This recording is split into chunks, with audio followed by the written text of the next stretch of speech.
There are two northern white rhinos left on Earth. Two. Both are female. Neither can reproduce naturally. When they die, and they will die soon, an entire species that survived for millions of years will vanish forever. But here's what makes this different from every other extinction you've heard about. We know their names. Najin and Fatu, mother and daughter, living under armed guard in Kenya right now. We have their DNA. We have frozen sperm from dead males. We have the technology to save them. And we're running out of time. The northern white rhino isn't alone. 4 other species are in the exact same situation, teetering on the edge of extinction, but not gone yet. Not the dodo, not the Tasmanian tiger, not the passenger pigeon. Those ships have sailed. These 5 species can still be saved, but only if we act in the next 5 years. This isn't a memorial. This is a rescue mission. And whether these animals exist in 2030 depends entirely on what we do right now. Segment 1. Northern white rhino. 2 left. Let's start with the most urgent case. March 19th, 2018, Olpejeta Conservancy, Kenya. Sudan, the last male northern white rhino, died at age 45. He had been under 24-hour armed protection. His horn had been removed to deter poachers. None of it mattered. Age and infection took him. When he died, 2 females remained. Najin, his daughter, and Fatu, his granddaughter. Here's the problem. Neither can carry a pregnancy. Najin has weak hind legs. Fatu has uterine lesions. Natural reproduction is impossible. So how did we get here? In 1960, there were 2,000 northern white rhinos in Central Africa. By 1984, there were 15. Poaching for rhino horn, worth more per pound than gold or cocaine on black markets, decimated the population. Rhino horn is made of keratin, the same protein as your fingernails. It has 0 medicinal properties, but traditional Chinese medicine claims it cures everything from hangovers to cancer. It doesn't. But the belief killed 2,000 rhinos. By 2008, the last 4 northern white rhinos were captured and moved to Olpejeta Conservancy in Kenya. The hope was that a change in environment might encourage breeding. It didn't work. Now we're down to 2, both females, both unable to reproduce naturally. But here's where hope enters. Scientists have extracted eggs from Najin and Fatu. They've fertilized those eggs using frozen sperm from dead males. They've created embryos. The plan is to implant these embryos into surrogate southern white rhino mothers, a closely related subspecies. If it works, northern white rhino calves could be born by 2026. It's never been done before. The science is experimental. The cost is staggering, over $9 million so far, but it's possible. The northern white rhino isn't extinct yet. 2 individuals remain. Their eggs are viable. Their DNA is preserved. We're in the final seconds of a countdown that started in 1960. Either we save them in the next 3 years, or they join the dodo, the thylacine, and the great auk in museums. What you can do: support Olpejeta Conservancy directly. They're funding the IVF program. Support anti-poaching organizations in Africa. Educate others. Rhino horn has 0 medicinal value. Demand for it is based entirely on myth. Segment 2. Vaquita. 10 left. Now, let's talk about the world's most endangered marine mammal, the vaquita, a small porpoise found only in the Gulf of California, Mexico. In 1997, there were 600 vaquitas. Today, there are approximately 10. They weren't hunted. They weren't deliberately targeted. They're dying as bycatch. Here's what's happening. The totoaba fish, also endangered, lives in the same waters. Totoaba swim bladders are worth up to $50,000 per kilogram in China, where they're considered a delicacy. Mexican fishermen use illegal gill nets to catch totoaba. Vaquitas get tangled in the same nets and drown. Every year, the Mexican government announces gillnet bans. Every year, fishermen ignore them. Enforcement is minimal. Corruption is rampant. In 2017, conservationists attempted a desperate rescue. Capture the remaining vaquitas, breed them in captivity, release them when gillnet fishing stops. They captured one vaquita. It died of stress within hours. The plan was abandoned. So now the strategy is this: remove every single gillnet from vaquita habitat, compensate fishermen for lost income, enforce the ban with naval patrols. It's working, barely. The vaquita population has stabilized at around 10 individuals. They're not recovering, but they're not declining further. But here's the terrifying math. With only 10 individuals left, genetic diversity is critically low. Inbreeding could doom the species, even if we remove every gillnet tomorrow. Vaquitas need to reach at least 50 individuals to have a viable breeding population. That means 10 vaquitas need to become 50 in the next decade. It's possible. Vaquitas reproduce quickly if left undisturbed, but only if gillnet fishing stops completely. The challenge: this isn't a conservation problem. It's a law enforcement problem. It's a poverty problem. It's a corruption problem. Mexican fishermen aren't villains. They're desperate. Totoaba fishing is one of the few ways to escape poverty in the region. Saving the vaquita means providing alternative livelihoods. It means paying fishermen not to fish. It means cracking down on Chinese buyers willing to pay $50,000 for a swim bladder. What you can do: support the Vaquita CPR, Conservation, Protection and Recovery Program. Pressure the Mexican and Chinese governments to enforce existing laws. Avoid seafood from the Gulf of California unless verified gillnet-free. The vaquita is the world's smallest porpoise. It exists nowhere else on Earth, and we're about to let it disappear because we can't stop illegal fishing in one small corner of one ocean. Segment 3. Javan rhino. 76 left. The Javan rhino once ranged across Southeast Asia, Indonesia, Vietnam, Myanmar, Thailand, India. Today, all 76 remaining Javan rhinos live in one place: Ujung Kulon National Park, Java, Indonesia. One park, one population, one catastrophic event away from extinction. If a tsunami hits Ujung Kulon, which sits on a major fault line, the Javan rhino goes extinct overnight. If a disease sweeps through the population, they're gone. If a volcanic eruption occurs, Mount Krakatoa is nearby, they're gone. 76 rhinos, 0 backup population. So why not move some to a second location? They tried. In 2011, conservationists attempted to establish a second population in Vietnam.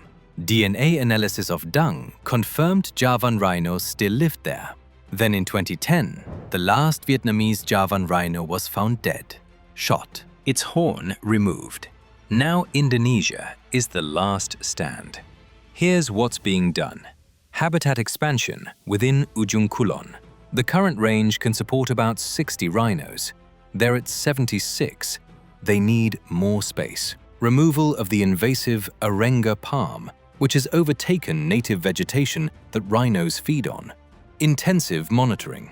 Every individual rhino is tracked via camera traps. Plans for a second population, possibly in another Indonesian park, but translocation is risky and expensive. The Javan rhino's advantage: they're breeding, slowly but steadily. The population has grown from 50 rhinos in 2000 to 76 today. If habitat can be expanded and protected, they could reach 150 by 2040, but they're still one disaster away from extinction. What you can do: support International Rhino Foundation and Save the Rhino International. Advocate for translocation programs. Establishing a second Javan rhino population is critical. Combat the rhino horn trade through education and enforcement support. The Javan rhino is the rarest large mammal on Earth, but unlike the northern white rhino, they're still breeding naturally. There's still time. Segment 4. Amur leopard. 100 left. The Russian Far East. Snow-covered forests on the border between Russia and China. This is the last stronghold of the Amur leopard, the world's rarest big cat. In 2007, there were only 35 left. Extinction seemed inevitable.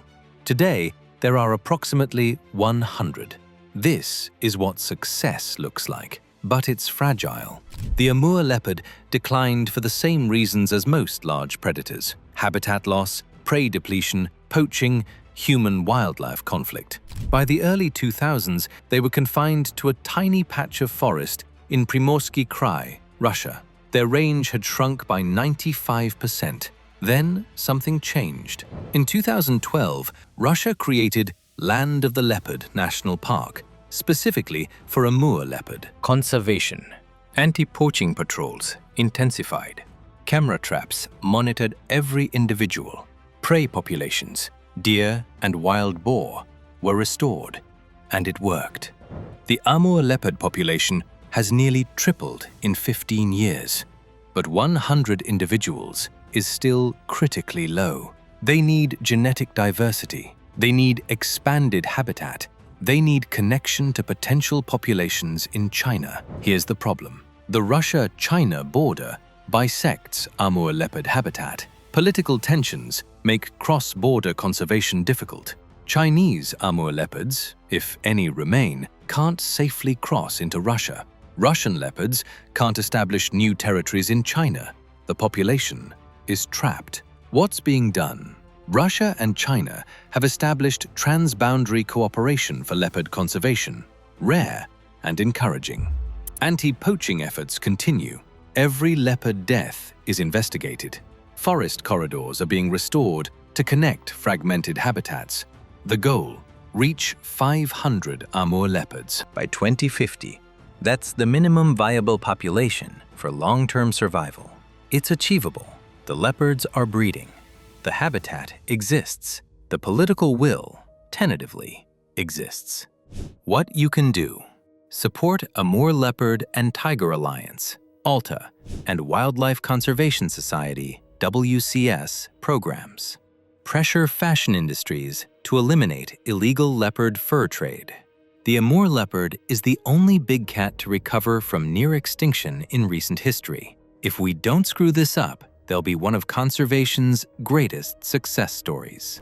Segment 5. Sumatran orangutan. 14,000 left. 14,000 sounds like a lot compared to 2 northern white rhinos or 10 vaquitas, but it's not. In 1900, there were 300,000 Sumatran orangutans across Sumatra, Indonesia. Today, 14,000 remain. That's a 95% decline in 125 years, and they're losing habitat faster than any species on this list. Palm oil. Indonesia is the world's largest palm oil producer. Palm oil is in 50% of packaged products, cookies, shampoo, cosmetics, biofuels. Growing palm oil requires clearing rainforest. Clearing rainforest destroys orangutan habitat. Every year, Sumatra loses 300,000 hectares of forest. Every year, orangutan populations shrink. Sumatran orangutans reproduce slowly. Females don't give birth until age 15. They have 1 infant every 8 years. Do the math. A single female might produce 4 offspring in her lifetime. If that female is killed when her forest is cleared, that's 4 orangutans that will never exist. At current rates, Sumatran orangutans will be extinct in the wild by 2050. But here's the complication. This isn't just a conservation issue, it's an economic issue. Palm oil supports millions of Indonesian livelihoods. Banning it isn't realistic. Shaming consumers doesn't work. The solution is sustainable palm oil. Certified plantations that don't clear new forests. What's being done? The Sumatran Orangutan Conservation Program, SOCP, rescues orangutans from isolated forest fragments and relocates them to protected areas. Reforestation projects reconnect fragmented habitats. Certification programs, RSPO, Roundtable on Sustainable Palm Oil, incentivize sustainable practices. But it's not enough. Demand for palm oil is increasing. Enforcement of sustainability standards is weak.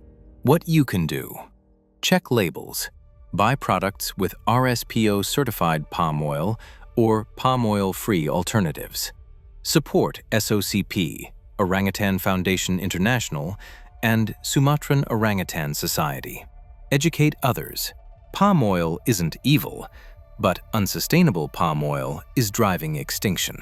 Sumatran orangutans share 97% of human DNA. They use tools. They grieve their dead. They're culturally similar across populations, meaning they have traditions. Letting them go extinct is losing one of humanity's closest relatives. 5 species, 5 different crises, 5 chances. To prove we're not just documentarians of extinction, we're preventers of it.